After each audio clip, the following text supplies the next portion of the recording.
Hello everyone and welcome back. A moment of truth that we've all been waiting.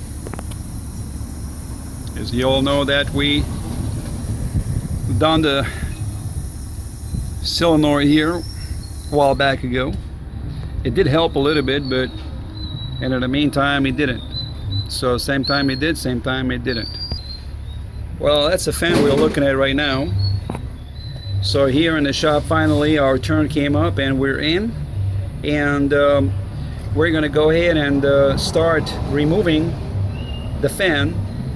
So we're gonna get that old fan clutch out of that place. I can't wait to see what it is, and can't wait to get this thing done and see if it's gonna work, because I know most of you guys sent me some comment and you guys are up front waiting for this moment. Well, this is it. We're gonna stay put until we get this thing out. Hopefully we're not going to have to move or remove the radiator so we can pull the fan out. Hopefully that's not going to happen, and we're going to find out soon. Well, all the boys are getting ready, so we're ready to get this thing moving. Alright, we begin to start to remove the fan by removing the little nuts right between this radiator and the fan. So there's nuts that you need to remove between the fan and the radiator, and then we're gonna pull out the fan if we can without by removing the radiator or even loosening up the radiator a little bit. Alright, after removing the 6 nuts, there's 6 nut screws there, and now we're working. Let's see if we can get that out. You want me to help you here?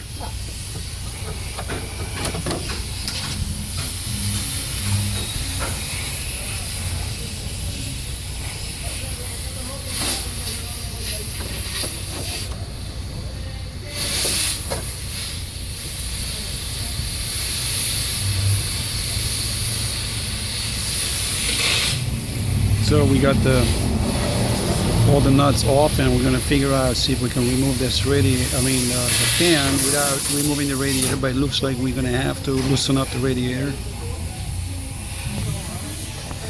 Alright, stage 1 is completed. We got the fan out. Now the next stage is we need to free that fan and pull it out so we can get to the clutch. The only way I think we're going to do is by removing this cover, that cover right there.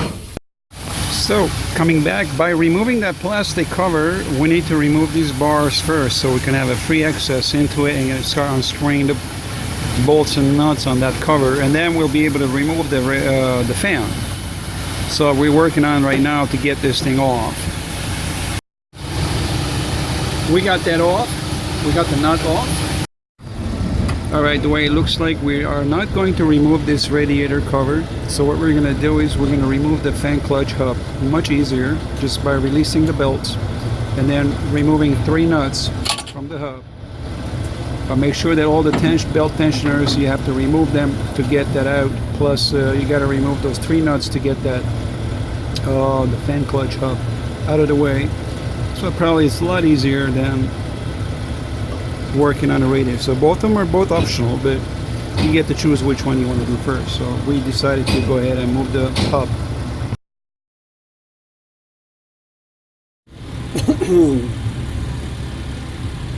Alright guys, we got all the hub out, and we got the old clutch out. This is what it looks like. Pretty old, right? Look at all that black dust coming out from inside. It's all clutch particles and wear and tear. God knows how old this thing is. So anyway, this is out. We're good to go, and we're about to replace this brand new one, and hopefully the problem will be solved. Let's proceed and finish this. So we're almost done. Alright, I did left one thing out, so just to make a checkpoint here is, when I say, well, a checkpoint, I just want to go over this so you guys know ahead. And so we did go ahead and remove the hub. We did go ahead and remove these bars so we can push the radiator a little bit in front. And then we didn't really have to drain the antifreeze out. In most cases, some say you don't need to remove the radiator, or you don't have to move it at all, or you can do it some different ways. But in this case, we think that this was the easiest way to be done for now, and so we did accomplish stage 2. So we're stage 3. We're going to go ahead and put back everything and finish it up.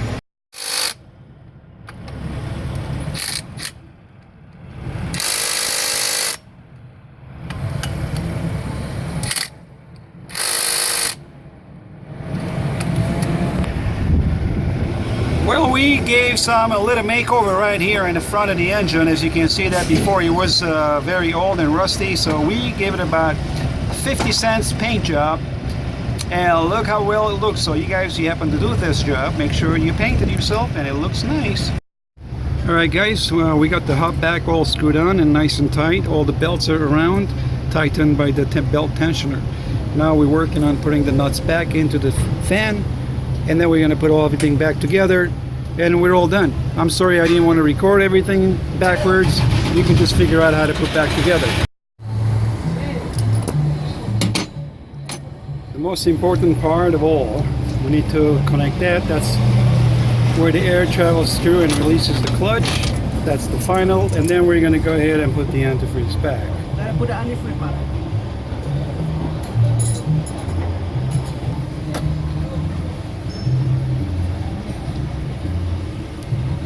We got the air intake hose clamp nice and tight. Make sure it's nice and tight, nothing is ripped or cracked, because these do get expensive, believe it or not.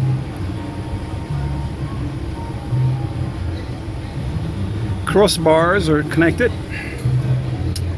nice and secure and tight. That supports the radiator, it holds it, which is good. As you can see, a beautiful paint job, make it look nice.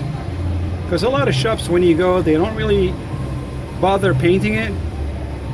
So whenever you end up in the shop, make sure you carry a bottle with you.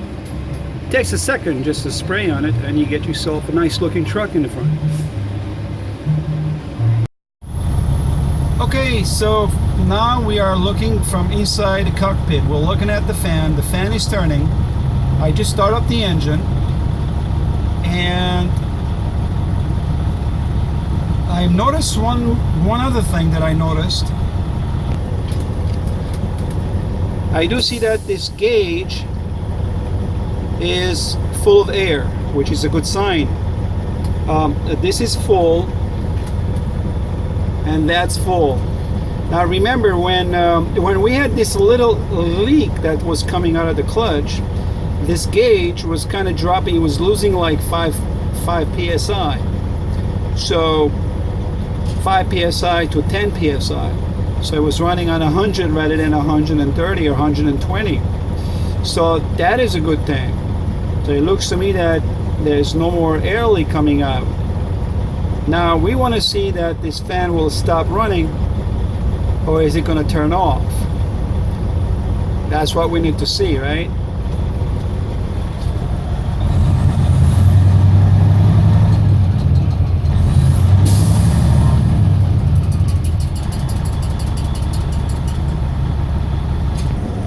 Also right here I have everything off, so I am not running any air conditioning. So it's not like we're going to say, well, if the AC is on, the fan is going to turn, but we don't have the AC on, so that's a good thing. We're going to see, that's the one way we're going to see that fan will stop spinning. Again, all the air is holding, which is a good sign once again. We are looking at a good stage where that fan will stop turning and the problem will be solved. Well, this is where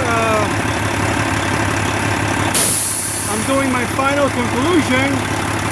The fan stopped turning. So I could literally see that the problem was the clutch. Well guys, most of you commented me and wanted to know if this was the problem. And it is the problem. And now the problem is gone. We got a brand new Borg Warner clutch, and it's all running good.